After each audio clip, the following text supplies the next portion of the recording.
Hello students, welcome to the lecture on International Business Environment. And after this lecture, we will be able to learn the following objectives. Explain the political and legal environment, discuss about economic environment, explain the socio-cultural and technological environment, describe the environmental context for business, understand the framework for analyzing international business environment, explain the domestic, foreign and global environments, understand the impact of international business environment on decisions. Let's start with the concept of international business environment. Transparency in the conduct of monetary and fiscal policies is needed to provide an anchor for expectations. Developments that seem unusual, even unbalanced, need to be necessarily be judged unsustainable. For example, the potential gains offered by new technology, particularly in the production of goods and financial services, may provide a sound rationale for a number of trends that currently seem hard to explain. Yet, a starting point characterized by significant macroeconomic imbalances and major financial restructuring does not present a comforting environment for policymakers given very low interest rates and virtual price stability in many countries. The scope lowering real policy rates is now limited. One of the mainly dramatic and important world trends in the past 2 decades has been the fast continued increase of international business. Markets have become really universal for most goods, many services and particularly for economic instruments of all types.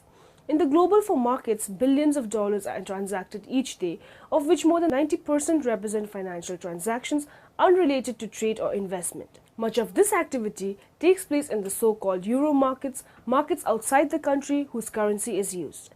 The reason is that during the past few decades, the emergence of corporate empires in the world economy based on the contemporary scientific and technological developments has led to globalization of production. Let us now discuss the political and the legal environment. Political and government environment has close relationship with the economic system and the economic plan. For example, the communist countries had a centrally planned economic system. In most countries, apart from those laws that control investment and related matters, there are a number of laws that regulate the conduct of the business. These laws cover such matters as standards of products, packaging, promotion, etc. In many countries, with a view to protecting consumer interest, regulations have become stronger. Regulations to protect the purity of the environment and to preserve the ecological balance have assumed great importance in many countries. Some governments specify certain standards for the products, including packaging, to be marketed in the country. Some even prohibit the marketing of certain products.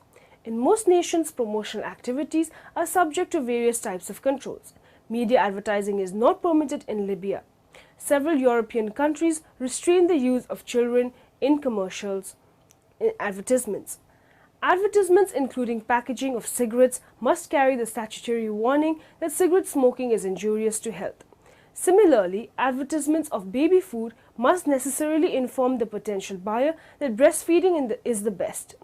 In countries like Germany, product comparison advertisements and the use of superlatives like the best or excellent in advertisements is not allowed. In the United States, the Federal Trade Commission is empowered to require a company to provide the quality, performance or the comparative prices of its products.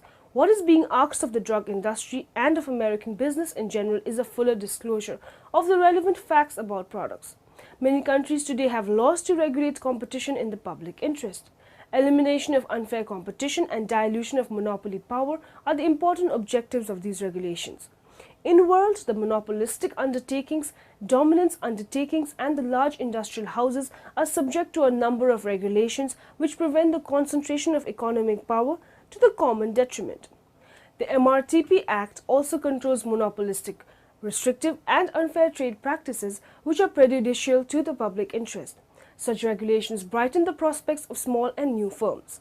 They also increase the scope of some of the existing firms to venture into new areas of business. The special privileges available to the small-scale sector have also contributed to the phenomenal success of the norma. Certain changes in governmental policies such as the industrial policy, the fiscal policy, the tariff policy, etc. may have profound impact on business.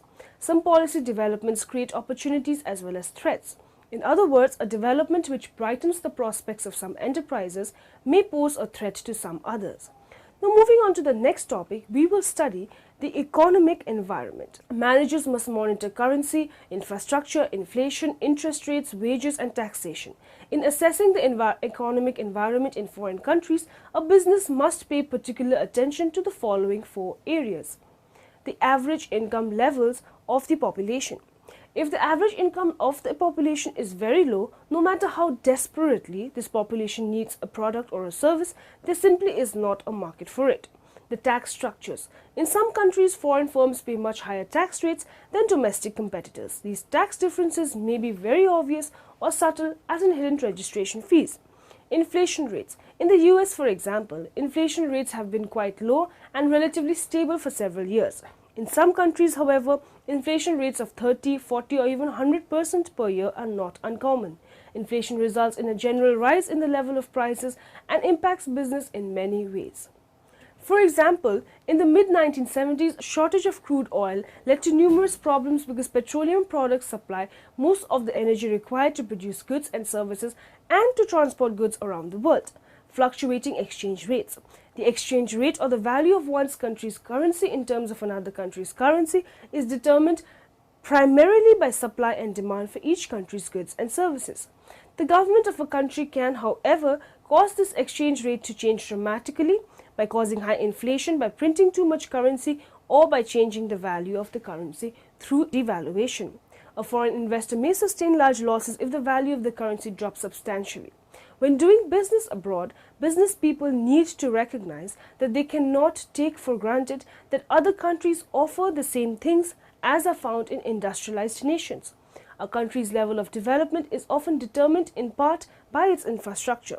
The infrastructure is the physical facilities that support a country's economic activities, such as railroads, its highways, ports, utilities and power plants, schools, hospitals, communication systems, and the commercial distribution systems. When doing business in less developed countries, a business may need to compensate for the rudimentary distributions and the communication systems. Let's now talk about the socio-cultural and the technological environment. Cultural differences, which can be very subtle, are extremely important. An organization that enters the international marketplace on virtually any level must make learning the foreign country's cultural taboos and the proper cultural practices a high priority. If a business fails to understand the cultural methods of doing business, grave misunderstandings and a complete lack of trust may occur. Management differences also exist. In China, a harmonious environment is more important than day-to-day productivity. In Morocco, women can assume leadership roles, but they are usually more self-conscious than American women. In Pakistan, women are not often found in management positions if they are in the workplace at all. In addition, the importance of work in employees' lives varies from country to country. For example, the Japanese feel that work is an important part of their lives. This belief in work, coupled with a strong group orientation, may explain the Japanese willingness to put up with things that workers in other countries would find intolerable. Likewise, culture may impact what employees find motivating as well as how they respond to rewards and punishments. For example, Americans tend to emphasize personal growth, accomplishment, and getting what they deserve for performance as the most important motivators. However, in Asian cultures, maintaining group solidarity and promoting group needs may be more important than rewarding individual achievements. Finally, language differences are particularly important, and international managers must remember that not all words translate clearly into other languages. Many global companies have had difficulty crossing the language barrier, with results ranging from embarrassment to outright failure. For example, in regard to marketing, seemingly innocuous brand names and advertising phrases can take on unintended or hidden meanings when translated into other languages. Advertising themes often lose or gain something in translations. The English Coors beer slogan "Get Loose with Coors" came out as "Get the Runs with Coors" in Spanish. Coca-Cola's English "Coke Adds Life" theme translated into "Coke brings ancestors back from the dead" in Japanese. In Chinese, the English Kentucky Fried Chicken slogan "Finger Licking Good" came out as "Eat Your Fingers Off." Such classic boo-boos are soon discovered and corrected. They may result in little more than embarrassments for companies. Managers should keep in mind that countless other more subtle blunders may go undetected and damage product performance in less obvious ways. The technological environment contains the innovations from robotics to cellular phones that are rapidly occurring in all types of technology. Before a company can expect to sell its product in another country, the technology of the two countries must be compatible. Companies that join forces with others will be able to quicken the pace of research and development while cutting the costs connected with utilizing the latest technology. Regardless of the kind of business a company is in, it must choose partners and locations that possesses an available workforce to deal with the applicable technology. Many companies have chosen Mexico and Mexican partners because they provide a willing and capable workforce. There have been many international, national and state developments related to business and the environment that demonstrates the urgent need for education in environmentally compatible business practice. The United Nations, the European Union, the International Organization for Standardization and the International Chamber of Commerce have all established strong positions for business practices compatible with the environment. The President of the United States established the President's Council on Sustainable Development and issued an executive order mandating the choice of environmentally preferable alternatives for government purchases. The United States Environmental Protection Agency developed environmental guidelines for federal agencies and has served as a partner in the development of international environmental business standards. The Indiana Business Modernization and Technology Cooperation and the Indiana Economic Development Council are cooperating in the design of a potential Indiana Environmental Extension Network. In addition, environmentally oriented non-government organizations, NGOs, are working in partnership with businesses, and coalitions of businesses are developing their own voluntary environmental guidelines. Firms worldwide are establishing environmental management systems, EMS, and guidelines have been established at national and international levels to encourage consistency across firms. Standardization developed the ISO 14000 series as a framework for its firm's EMS. Its companion ISO 14001 outlines EMS basics. Firms participating in the global economy or in countries that have adopted ISO 14001 will need employees to help shepherd the firm through the certification process. Clearly, the impetus to adopt environmentally compatible business practices is spreading throughout the world community. Environmental analysis is defined as a process by which strategists monitor the economic, governmental, legal, market competitive, supplier, technological, geographic and social settings to determine opportunities and threats to their firms. Environmental diagnosis consists of managerial decisions made by analyzing the significance of the data, opportunities and the threats of the environmental analysis. The definition of environmental analysis given has been made in the context of the strategic management process for an existing firm. It is, however, quite obvious that environmental analysis is the cornerstone of new business opportunity analysis too. Indeed, today a much greater emphasis is given than in the past to the fact that environmental analysis is an essential prerequisite for strategic management decision making. For instance, in his recent editions of Marketing Management, Philip Kotler, the world-renowned professor and author, describes marketing environment audit as the first component of a marketing audit. The definition of marketing audit does not have any reference to the environment. Every business enterprise thus consists of a set of internal factors and is confronted with a set of external factors. The internal factors are generally regarded as controllable factors because the company has control over these factors. It can alter or modify such factors as it is personal. Physical activities, organization and functional means such as the marketing mix to suit the environment. The external factors, on the other hand, by far and large beyond the control of a company. Microenvironment. The microenvironment consists of the actors in the company's immediate environment that affects the performance of the company. These include the suppliers, the marketing intermediaries, the competitors, the customers and the publics. Suppliers. An important force in the microenvironment of a company is the supplier, that is, those who supply the inputs like raw materials and components to the company. The customers. As it is often exhorted, the major task of a business is to create and sustain customers. A business exists only because of its customers.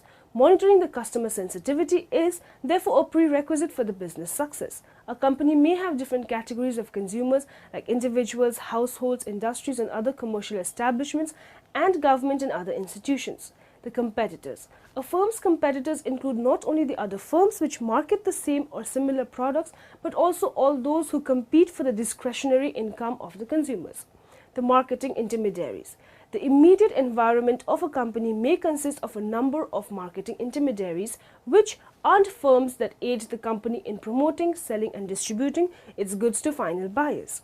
The domestic, foreign and global environments. The international marketeer's task is more complicated than that of the domestic marketeer because the international marketeer must deal with at least two levels of barriers instead of one. Uncertainty is created by the aspects of all business environments, but each foreign country in which a company operates adds its own peculiar set of uncontrollable factors. The total environment of an international marketeer depicts the controllable elements that constitute a marketeer's decision area. Positive effects occur when changes in foreign policy offer countries favored treatment. Such were the cases when South Africa abolished apartheid and the embargo was lifted, and when the US government decided to uncouple human rights issues from foreign trade policy and grant permanently normalized trade relations (PNTR) status to China, paving the way for entry into the World Trade Organization's WTO. In both cases, opportunities were created for US companies. The impact of international business environment on the decisions. Business owners and executives and investors being able to understand the economy's health and direction can help guide business and investment decisions. Economic indicators are not perfect crystal balls, but they are certainly better than winging it. Economic indicators. Given the global nature of business, it is important to take into consideration both national and global economic indicators. The top four are short-term interest rates, the long-term interest rates, the bilateral exchange rates, and the foreign stock market indices. International global indicators. A study by the Financial Executive Research Foundation titled Economic Indicators and Their Impact on Business Decisions has identified the four most widely followed indicators by senior level executives: inflation, unemployment, oil prices, and GDP, that is gross domestic product. Now in the end, let us summarize what we have learned in this lecture. Political and governmental environment has close relationship with the economic system and economic plan. Global corporations consider the whole of the world their production place, as well as the market, and move factors of production to wherever they can optimally be combined. The greater interdependence among nations has already reduced economic insularity of the peoples of the world, as well as their social and political insularity. The technological environment contains the innovations from robotics to cellular phones that are rapidly occurring in all types of technology. Environmental diagnosis consists of managerial decisions made by analyzing the significance of the data, the opportunities and the threats of the environmental analysis. The macro environment consists of the larger societal forces that affect all the factors in the company's microenvironment, namely the demographic, economic, natural, technological, political and cultural forces.